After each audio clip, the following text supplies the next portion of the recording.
Madame Louis. Monsieur le Président, chers collègues, puisque nous sommes dans les ponts, permettez-moi d'aborder celui de Saint-Laurent. Les habitants du Val-de-Saône ont pu constater depuis cet automne l'arrêt des travaux de réfection du pont de Saint-Laurent suite à des problèmes d'approvisionnement en matériaux. Il semblerait que la fin des travaux soit reportée de plusieurs mois.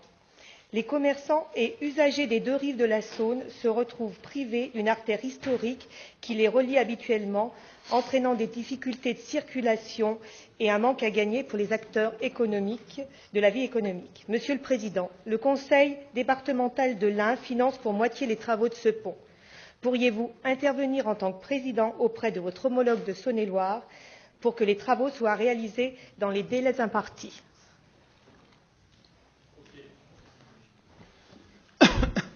Merci beaucoup. Effectivement, je pense que c'est quelque chose d'important et que nous devons, j'en parlerai à mon collègue André Acari, de manière à ce que nous puissions éviter des délais supplémentaires.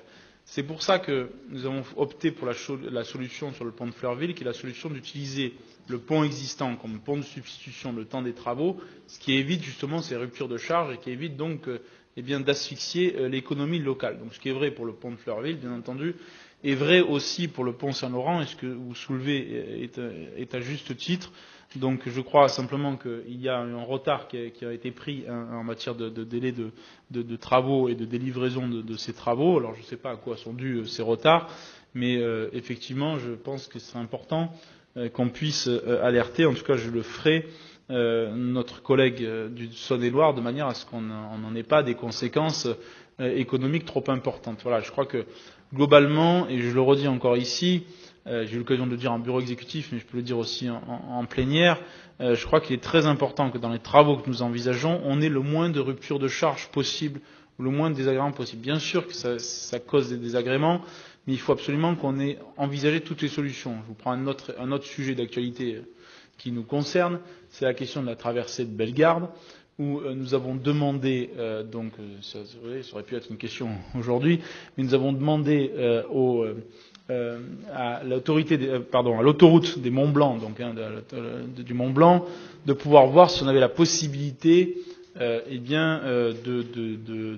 l'arrêt de service de Valéry puisse être utilisé par nos poids lourds le temps des travaux de la traversée de Bellegarde, ce qui évite, si vous voulez, un contournement trop important. Donc nous attendons la réponse. J'ai demandé à mon collègue Christian Monteil, qui est le président de Haute-Savoie, qui siège à la TMB, de voir s'il était en mesure de nous proposer quelque chose comme ça. Donc tout ça pour se dire que oui, il faut être sensible à ce sujet-là. Et je le redis, je le dis aussi à notre nouvelle vice-présidente en charge de ces dossiers, il faut vraiment que l'on veille, et comme on le fait sur le pont de Fleurville, mais sur chaque travaux et autres, à ce qu'on ait les conséquences économiques les plus limitées possibles. Ce n'est pas facile, bien sûr, il y en a forcément, mais enfin, je pense qu'il y a des choses qu'on peut anticiper et prévoir et qui évitent ces ruptures de charge qui sont importantes. Parce que quand on refait un pont, si en plus on se fait engueuler au final parce qu'on a bloqué l'économie locale, c'est sympathique pour personne. Voilà. Enfin, donc je ferai passer le message dans ce sens, et si on a des éléments d'ici là, je propose qu'on puisse vous les faire passer. Est-ce qu'il y a d'autres interventions là-dessus? Pas d'intervention, je soumets au vote. Est-ce qu'il y a des votes contre, des abstentions, unanimité? Je donne la parole à M.